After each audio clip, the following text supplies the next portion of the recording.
अगर आप सवाल नहीं पूछ सकते तो इसका मतलब ये नहीं कि कोई और सवाल नहीं पूछेगा, हम पूछेंगे। देश लाइव ये मुद्दे उठाएगा जो जनता के हित के होंगे, देश के हित के होंगे। आप रोक नहीं सकते, आपके भद्दे कमेंट सब रोक नहीं सकते। और मोदी के चमचे सुन लो आप लोग। मैं ये नहीं कहती कि मैं सत्ता में बैठे प्रधानमंत्री नरेंद्र मोदी की अगेंस्ट हूं, लेकिन सत्ता में जो भी नुमाइंदे बैठे हैं, जो भी राज कर रहे हैं, वो देश के हित के लिए आए हैं ना सत्ता में। तो अगर देश हित में कुछ हमें लगेगा, हमारे कुछ पॉइंट्स होंगे तो हम उठाएंगे उन्हें। आपको अच्छा लगे तो ठीक, ना लगे तो भी ठीक। सवाल ये नहीं कि गाली दी जाती है, सवाल ये है कि गाली देने वाले आज क्यों बेखौफ है, इन पर एक्शन क्यों नहीं होता। क्योंकि अगर एक्शन नहीं हुआ तो वो दिन दूर नहीं जब हर विरोधी आवाज को ट्रोल आर्मी कुचल देगी। हमें यह तय करना होगा कि हम एक ऐसे भारत में जीना चाहते हैं जहां महिलाओं की आवाज दबाई जाए, या एक ऐसे भारत में जहां सवाल पूछना अधिकार हो। आप देख रहे हैं देश लाइव, देश की आवाज। नमस्कार, देश लाइव में आप सभी का स्वागत है और मैं हूं आपके साथ आशिमा त्यागी। भारत में पत्रकारिता को लोकतंत्र का चौथा स्तंभ कहा जाता है, लेकिन जब यही स्तंभ सवाल पूछने की हिम्मत करता है, तो खासकर जब ये आवाज एक महिला की होती है, तो सत्ता की जमीन खिसकने लगती है। सवाल पूछना अब देशद्रोह माना जाता है और महिला होकर सवाल पूछना वो उससे भी बड़ा पाप। ये वही देश है जहां बेटी बचाओ बेटी पढ़ाओ का नारा चुनावी मंचों पर गूंजता जरूर है, लेकिन यही बेटी जब सवाल करती है तो उसे सोशल मीडिया के ट्रोलर्स की तरफ से बलात्कार की धमकियां, गालियों और चरित्र हनन का सामना करना पड़ता है। महिला पत्रकारों के लिए आज का भारत केवल रिपोर्टिंग का नहीं, बल्कि प्रतिरोध का मैदान बन गया है। ये कोई संयोग नहीं, ये एक योजना है, एक राजनीतिक सोच है, एक संगठित ट्रोल तंत्र है जिसे एक खास वैचारिक मशीनरी चला रही है।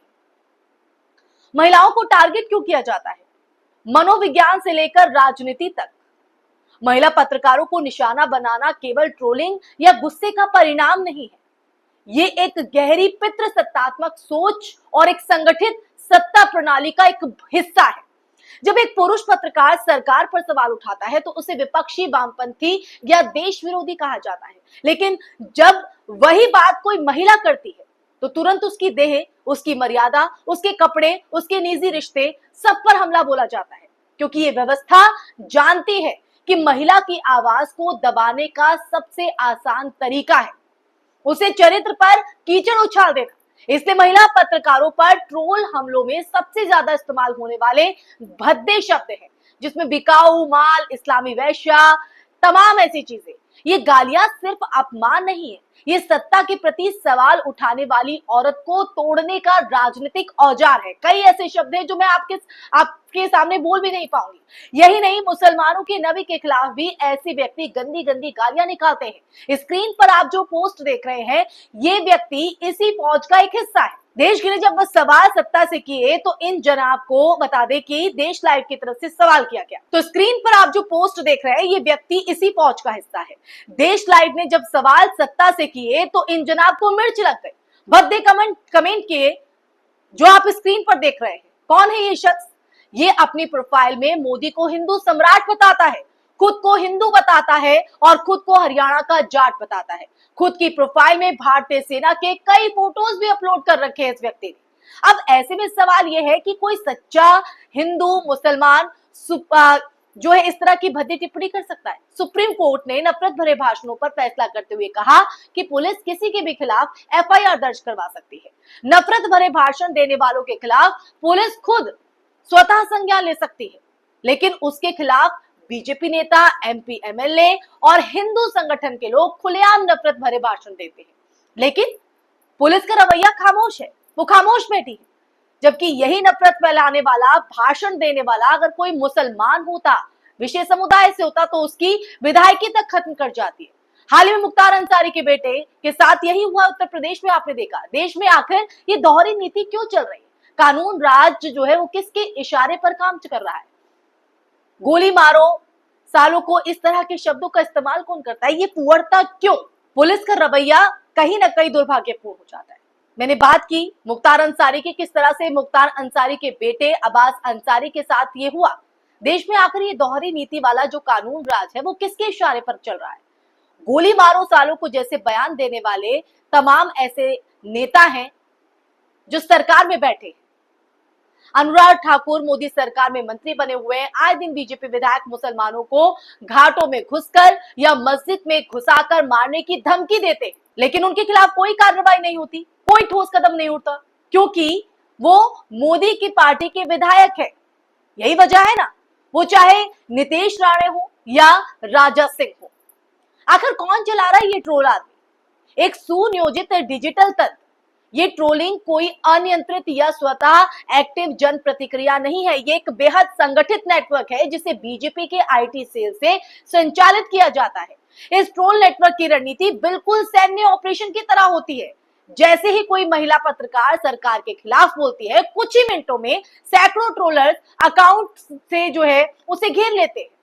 उसके पुराने ट्वीट्स खोजकर घृणा फैलाने की कोशिश होती है। फेक न्यूड वीडियो से लेकर रेप की धमकी तक सब कुछ प्लान के तहत फैलाया जाता है, प्लान के तहत किया जाता है। इसके पीछे जो नाम सबसे बार बार सामने आता है वो अमित मालवीय है, बीजेपी आईटी सेल प्रमुख, जिन पर बार बार ऐसे अभियानों को बढ़ावा देने का आरोप लग रहा है। ट्रोलर्स के अकाउंट्स अक्सर एक जैसे नाम, एक जैसी भाषा और एक जैसे टैगलाइन के साथ सक्रिय होते हैं, जो ये साबित करता है कि ये कोई जनता की प्रतिक्रिया नहीं बल्कि सत्ता का हथियार है। जमीनी उदाहरण पर अगर हम नजर डालें, जब सच बोलने की सजा गाली बनी, साक्षी जोशी एक स्वतंत्र महिला पत्रकार जो एनडीटीवी, न्यूज 24 जैसे प्रतिष्ठित चैनलों में काम कर चुकी है, निकलकर मीडिया से वो जब निकली तो सत्ता से उन्होंने सवाल किया। किसान आंदोलन, यूपी की महिला हिंसा, चुनावी धांधलियों पर मोदी सरकार की आलोचना की तो उन्हें कई ऐसी भद्दी जिसमें घरवाली पत्रकार, बिकाऊ, उनके पति की राजनीतिक पृष्ठभूमि को लेकर कहा गया कि ये तो कांग्रेस की रखेल है। इस तरह के शब्दों का इस्तेमाल कहा जा रहा है। इसके बाद अगला नाम राणा अय्यूब, 2002 गुजरात दंगों और मुस्लिम विरोधी नीतियों पर खुलकर लिखने वाली पत्रकार, जिन्हें न सिर्फ रेप की धमकियां दी गई बल्कि इंटरनेशनल स्तर पर बदनाम करने के लिए फेक अश्लील वीडियो भी बनाए गए। देखिए किस हद तक गिर जाते हैं लोग। एक रिपोर्ट के मुताबिक उन्हें सिर्फ 5 दिनों में 26,000 से ज्यादा ट्रोल टिप्पणियां मिली, जिनमें अधिकांश बीजेपी समर्थक हैंडल से थी। श्रेया धर और निधि राजदान जैसी पत्रकारें भी इस लिस्ट में शामिल हैं, जिन्हें फर्जी यौन स्कैंडलों में घसीटा गया। उन्हें कहा गया कि तुम्हारी नौकरी मोदी ने छीनी, अब तुम्हें बिस्तर पर आना होगा। इनके खिलाफ भी ट्रोलर्स ने बकायदा मॉफ्ड इमेज वायरल किए हैं। डर और चुप्पी लोकतंत्र के लिए सबसे खतरनाक संकेत। आज हालात ये है कि कई महिला पत्रकार या तो सोशल मीडिया छोड़ चुकी हैं या फिर अपनी पहचान छिपाकर काम कर रही हैं। उन्हें पता है कि अगर वो खुलकर बोलेंगी तो अगले दिन उनके घर वालों को फोन आएगा, अश्लील कमेंट्स होंगे और हो सकता है कि उनके घर से निकलना भी मुश्किल कर दिया जाए। 2023 में यूनेस्को की एक रिपोर्ट के मुताबिक भारत में 70% महिला पत्रकारों ने यह माना है कि वो ट्रोलिंग के डर से कुछ विषयों पर बोलने से परहेज करती हैं। यह आंकड़ा सिर्फ भयावह नहीं, शर्मनाक है। लेकिन देश लाइव का हर पत्रकार आवाज उठाएगा, सवाल पूछेगा, क्योंकि ये बताया जाता है कि ट्रोल आर्मी सिर्फ गालियां नहीं दे रही, वो पत्रकारिता को चुप करा रही है। और जब पत्रकारिता डरती है तब लोकतंत्र मर जाता है, और हम मरने नहीं देंगे इस लोकतंत्र को। मोदी का नया भारत क्या यही है? गालियों से बना राष्ट्रवाद। मोदी सरकार ने कभी इन ट्रोलर्स पर एक शब्द नहीं कहा। प्रधानमंत्री नरेंद्र मोदी स्वयं उन ट्रोलर्स को फॉलो करते हैं जो महिला पत्रकारों को गाली देते हैं, जैसे कि @ट्रोल का बाप, भक्त नंबर 1 जैसे कई ट्रोलर्स अकाउंट जिनके ट्वीट्स लगातार रेप की धमकी, मॉफ्ड वीडियो से भरे होते हैं। इसका सीधा मतलब यह है कि ये चुप्पी संयोग तो नहीं है, सहयोग है। यही है मोदी का नया भारत, जहां राष्ट्रवाद का मतलब है सरकार से सवाल ना पूछना। अगर कोई महिला पूछती है तो उसे राष्ट्रद्रोही बना दो। ये नया भारत विकास से नहीं, डर से चलता है। इस भारत में बेटी को तब तक सम्मान है जब तक वो प्रधानमंत्री की तारीफ करे। जैसे ही वो सवाल उठाएगी वो ट्रोलर्स की हवस का निशाना बन जाती है। और कहीं ना कहीं ये बात इन बातों से तस्दीक हो जाती है, इन तस्वीरों से तस्दीक हो जाती है। हकीकत साफ जो है वो दिखाई पड़ती है। आज मन में ये सवाल कहीं ना कहीं कुरेद रहा है कि हम आजाद तो हो गए हैं, ये लोग गंदे कमेंट कर सकते हैं, ये लोग गंदी गालियां दे सकते हैं, लेकिन कोई खुलकर सत्ता से क्यों? पत्रकार जो है, पत्रकारिता का मतलब क्या है? अगर सत्ता से सवाल किया जा रहा तो उसमें गलत क्या है, उसका जवाब दीजिए। अभिव्यक्ति की आजादी तो सभी को होनी चाहिए ना। इसका मतलब तो ये नहीं कि अभिव्यक्ति की आजादी के चलते कोई अगर अपनी बात रख रहा है तो आप उसे भद्दे कमेंट्स करेंगे। किसने अधिकार आपको दिया है? ओ, मैं भूल गई थी, ये अधिकार तो सत्ता के राजदानों ने दिया है। अगर वो ट्रोलर्स जो सुन रहे हैं, मैं आप लोगों से यही कहना चाहती हूँ कि अपनी मानसिकता अपने पास रखिए, और अगर आप इस तरह के कमेंट करते हैं तो कोई डरता नहीं है आपके इस कमेंट से, और आपके कमेंट्स पे कोई जवाब नहीं देता है तो उसका मतलब ये नहीं कि आपसे वो डर गया या वो आपसे बच रहा है। कहते हैं ना कि कीचड़ में पांव डालने से छींटे अपने ऊपर आती है, तो बस इस बात का ख्याल रखा जाता है। और आप इस तरह के जो भद्दे कमेंट्स करते हैं उससे ये साफ नजर आता है कि आपकी मानसिकता क्या है। आप देश के नागरिक नहीं है, आप देश के दुश्मन हैं। जो आतंकी है वो देश के दुश्मन है, लेकिन आप लोग तो देश में रहकर ही देश के दुश्मन बन जाते हैं। अगर आप सवाल नहीं पूछ सकते तो इसका मतलब ये नहीं कि कोई और सवाल नहीं पूछेगा, हम पूछेंगे। देश लाइव ये मुद्दे उठाएगा जो जनता के हित के होंगे, देश के हित के होंगे। आप रोक नहीं सकते, आपके भद्दे कमेंट्स हमें रोक नहीं सकते। और मोदी के चमचे सुन लो आप लोग। मैं ये नहीं कहती कि मैं सत्ता में बैठे प्रधानमंत्री नरेंद्र मोदी की अगेंस्ट हूं, लेकिन सत्ता में जो भी नुमाइंदे बैठे हैं, जो भी राज कर रहे हैं, वो देश के हित के लिए आए हैं ना सत्ता में। तो अगर देश हित में कुछ हमें लगेगा, हमारे कुछ पॉइंट्स होंगे तो हम उठाएंगे उन्हें। आपको अच्छा लगे तो ठीक, ना लगे तो भी ठीक। तो जिस समाज में महिलाओं को देवी कहा जाता है, वहां कैमरे के सामने बैठी एक महिला एंकर, एक महिला पत्रकार जो सवाल पूछती है, उसे गाली देना वाजिब है, सही है। लेकिन जो स्थिति है उससे ये नजर आता है कि अब ये सामान्य बात बन गई है। सवाल ये नहीं कि गाली दी जाती है, सवाल ये है कि गाली देने वाले आज क्यों बेखौफ है, इन पर एक्शन क्यों नहीं होता। क्योंकि अगर एक्शन नहीं हुआ तो वो दिन दूर नहीं जब हर विरोधी आवाज को ट्रोल आर्मी कुचल देगी। हमें ये तय करना होगा कि हम एक ऐसे भारत में जीना चाहते हैं जहां महिलाओं की आवाज दबाई जाए, या एक ऐसे भारत में जहां सवाल पूछना अधिकार हो।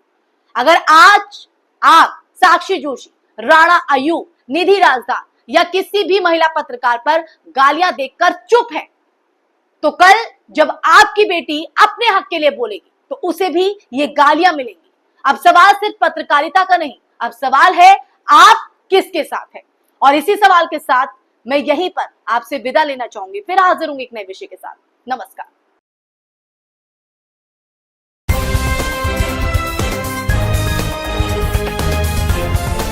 देश और दुनिया की तमाम छोटी और बड़ी खबरों के लिए हमारे चैनल को सब्सक्राइब करना न भूलें और बेल का बटन जरूर दबाएं।